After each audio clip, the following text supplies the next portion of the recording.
Bonjour tout le monde, j'ai un petit peu l'impression d'être une youtubeuse beauté à l'ancienne avec ce setup. Vous savez, les toutes premières vidéos YouTube où les nanas étaient toujours assises sur leur lit.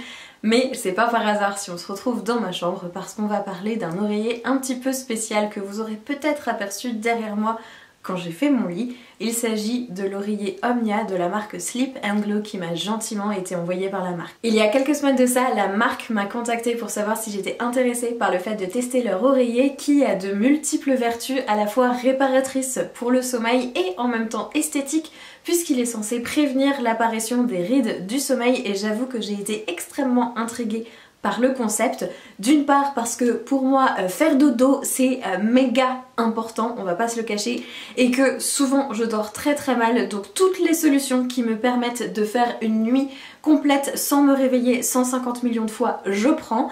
Et deuxièmement parce que depuis quelques années maintenant je me dis qu'il est temps que je fasse vraiment attention à la peau de mon visage et que si je peux vieillir le mieux possible en ayant la peau la plus belle possible, bah franchement je prends. C'est pas que j'ai peur de vieillir, au contraire je trouve que c'est méga intéressant comme expérience et je me sens de mieux en mieux dans ma peau plus les années passent, mais en même temps j'ai pas forcément envie de finir comme un vieux pruneau tout fripé à 40 ans.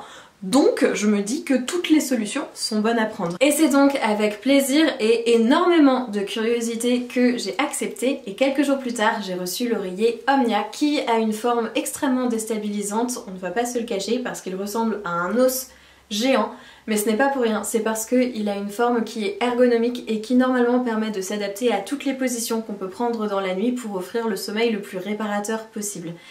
Il a plein de qualités, il est fabriqué avec des matériaux Ecotex, il est fabriqué en Italie, en Europe, c'est top. Il a aussi gagné le prix de l'innovation, la technologie qui est utilisée est brevetée, il est à mémoire de forme donc il est tout squishy et c'est super agréable de poser sa tête dessus et il a donc cette forme également pour pouvoir permettre d'avoir ces petits berceaux, ces petits creux sur les côtés pour poser son visage ici et c'est ce qui permet de prévenir l'apparition des rides du sommeil. Alors, je vais pas vous cacher que au départ, quand j'ai testé cet oreiller, j'ai eu un peu peur de ne pas du tout être convaincue par le concept parce que on met quand même pas mal de temps à s'habituer à la forme de l'oreiller. C'est indiqué dans le petit carnet qu'on reçoit avec l'oreiller qu'il y a un temps d'adaptation et c'est vrai, il y a au moins 15 jours, pour ma part ça a été même un petit peu plus long que ça d'adaptation. Parce que l'oreiller a une forme étrange, parce que en plus moi j'ai tendance à beaucoup me réveiller dans la nuit, donc ça veut dire qu'à chaque fois que je me réveillais il fallait que je pense à repositionner mon visage correctement.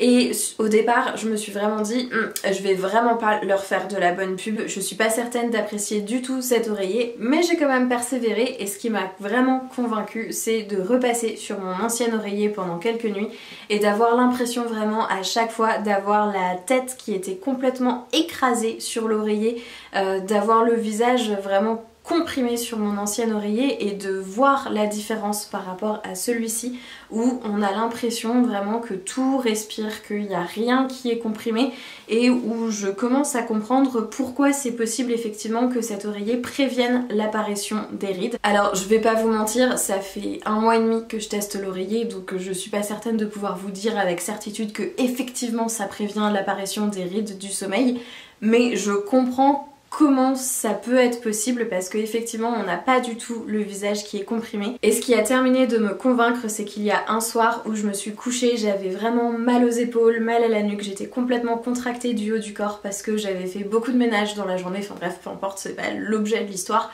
Et j'étais repassée sur mon ancien oreiller et en fait au bout de 2 heures j'ai dit non c'est bon, j'arrête les fraises, j'arrive pas à m'endormir, j'ai mal partout, j'ai l'impression d'être mal installée. Je repars sur l'oreiller Omnia, j'ai pris l'oreiller Omnia et en un quart d'heure j'étais endormie et j'étais bien et j'étais vraiment installée correctement et donc je me suis dit bah oui effectivement en fait j'ai fait un long chemin par rapport au tout début où je me suis dit mais jamais je vais m'habituer à maintenant où bah en fait entre mon ancien oreiller qui était quand même un très bon oreiller et celui-ci bah, j'ai plus tendance à choisir celui-là et où je vois vraiment la différence en termes de confort de sommeil et où je comprends pourquoi effectivement peut-être que sur le long terme ça permet de prévenir l'apparition des rides du sommeil. Et je suis en train de m'apercevoir que la housse est sale et qu'il serait peut-être temps que je la mette à laver. Bref, passons, c'est pas le sujet. Si jamais vous aussi vous êtes un petit peu curieux ou que vous avez envie de vous procurer cet oreiller, vous avez 15 € de remise sur l'achat des oreillers et des couettes avec le code AllThingsAnaïs10 et vous avez 10% de remise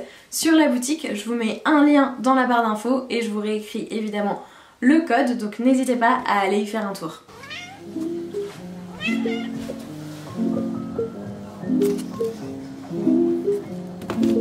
Tout le monde ? Oui ?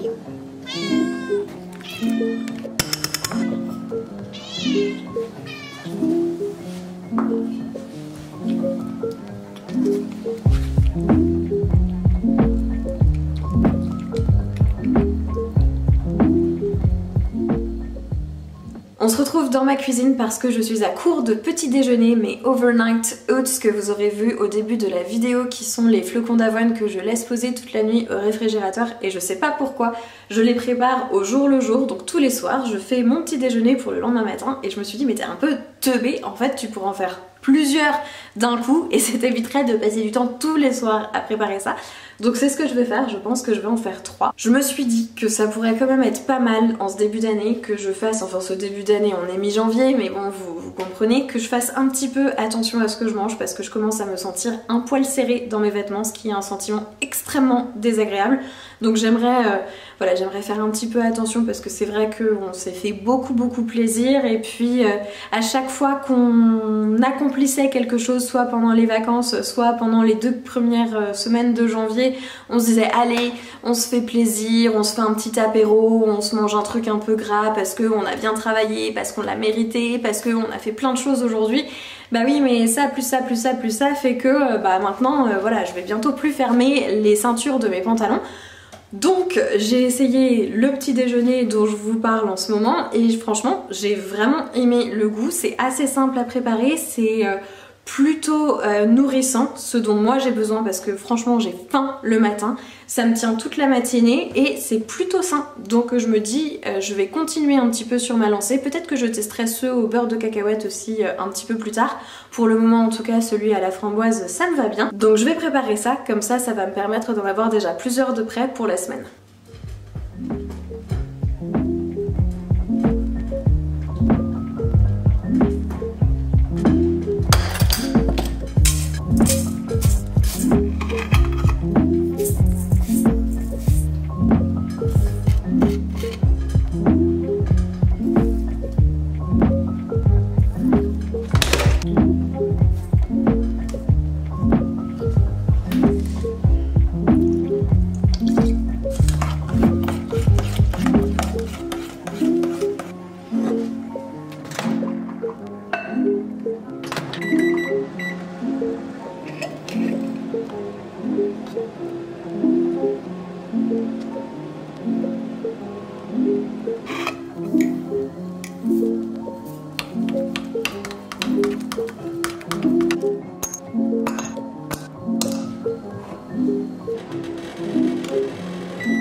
Depuis qu'on a acheté notre maison, on se rend compte à quel point l'eau de la ville est calcaire et surtout on a réalisé que dans la location qu'on avait avant il y avait un adoucisseur d'eau parce que ici c'est un enfer. Les verres ressortent du lave-vaisselle avec du calcaire, il y a du dépôt de calcaire absolument sur toutes les robinetteries en argent hyper rapidement et le fond de l'évier noir devient blanc super vite. J'ai pas réussi à le nettoyer, j'ai pas réussi à faire partir le calcaire, je l'ai déjà lavé plusieurs fois mais il y a des traces qui restent. Donc je pense que je vais essayer de mettre du gel de vinaigre, gel ménager au vinaigre que ma belle-maman m'a passé pour qu'on fasse le ménage dans notre location avant qu'on la rende et qui a super bien fonctionné pour tout détartrer, pour enlever tout le calcaire. Donc c'est un petit peu le truc de la dernière chance, j'ai pas envie d'acheter de la javel et je sais même pas en plus comment ça va réagir sur l'évier noir, la javel. Donc je vais essayer ça, je vais essayer d'en mettre dans le fond de l'évier et voir si ça part. Au moins comme ça en gel, ça devrait rester un petit peu dans le fond de l'évier et permettre de...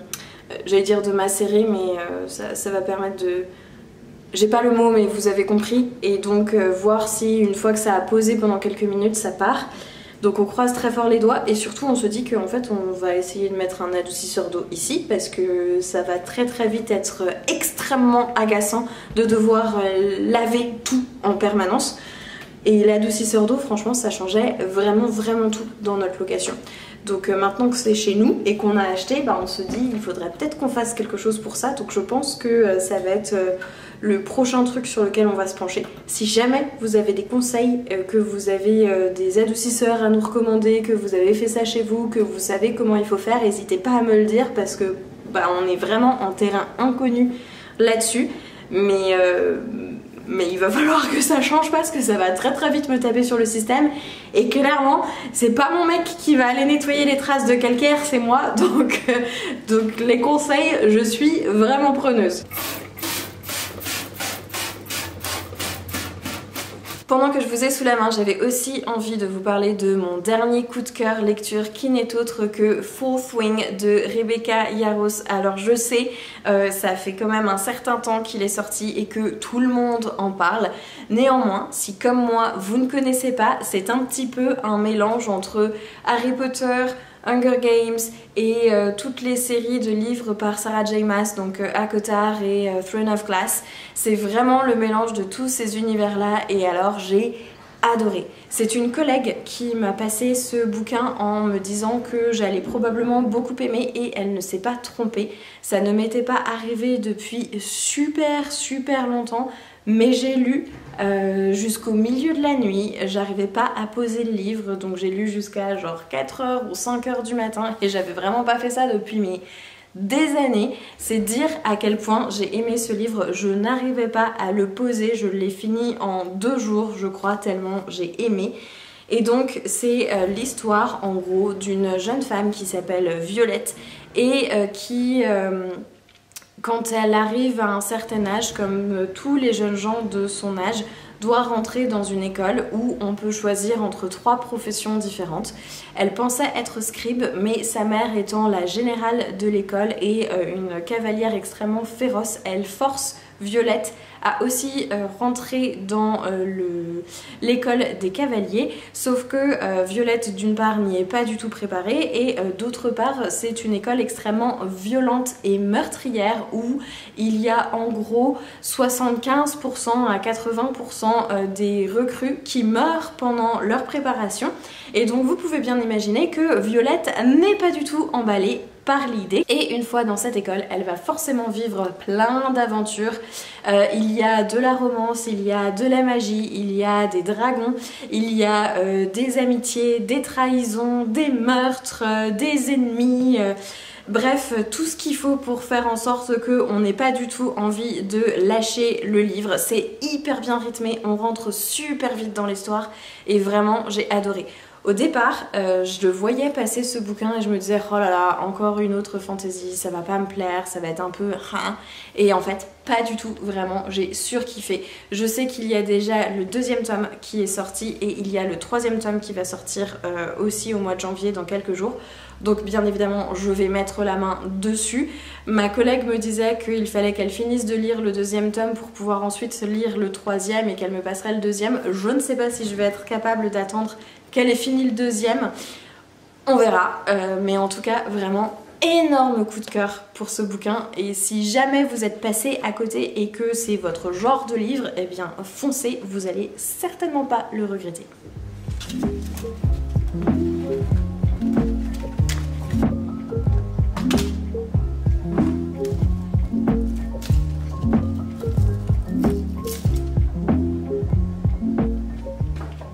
C'est la fin de la journée, il fait nuit, la nuit tombe super vite en ce moment, les jours sont beaucoup trop courts, même s'ils rallongent petit à petit, c'est encore trop court à mon goût. J'ai travaillé sur le reste de la journée, donc c'était pas très intéressant de vous montrer tout ça. Là je fais une pause et je me suis fait un thé dans la tasse teckel de mon chéri que je lui ai piqué. J'ai été aussi frotter mon évier dans lequel le vinaigre blanc a posé pendant plusieurs heures, mais ça n'a pas fonctionné, c'est toujours blanc dans le fond. Et je ne sais pas si on a eu la maison comme ça ou pas, je me souviens plus comment c'était. Donc c'est un peu frustrant parce que même si l'évier est propre, bah, ça fait sale quand même. Donc si jamais vous avez des astuces, n'hésitez pas à les partager. Et en parlant de conseils et de choses à partager, j'avais envie de faire un petit point cheveux avant de vous quitter. Parce que je n'arrive pas à savoir si cette nouvelle coupe me va ou pas. La moitié du temps où je me vois dans le miroir, je me dis bah si c'est sympa, ça change et tout, et l'autre moitié du temps je me dis non, ça ne va pas du tout. Donc bah, n'hésitez pas à me dire ce que vous en pensez, parce que vraiment je suis... ouais, je suis pas sûre. J'ai toujours l'option de les refaire sécher un petit peu plus sur le côté comme je faisais avant. Mais ce que je voulais éviter en fait, c'est que quand je les fais sécher sur le côté, ce côté-là il est un peu plus plat et il y a moins de cheveux. J'en sais rien, je sais pas du tout. Donc voilà, je suis un peu perdue, je suis un peu mitigée. Et puis en miroir et en caméra ça rend pas la même chose, donc quand je me vois dans le miroir je me dis bah si c'est super sympa, et ensuite quand je me vois dans le retour caméra je me dis oh c'est comme ça qu'on me voit, ça va pas, c'est pas beau. Bref, vous voyez, je vais arrêter là parce que sinon je suis capable d'en parler pendant encore 10 minutes. J'ai rien de plus intéressant à partager avec vous sur le reste de cette journée, donc je pense que le mieux c'est que je m'arrête complètement ici. que je vous quitte sur ces images. Donc j'espère que vous aurez passé un bon moment devant cette vidéo. Moi comme toujours j'ai adoré passer du temps avec vous et je vous dis à très vite.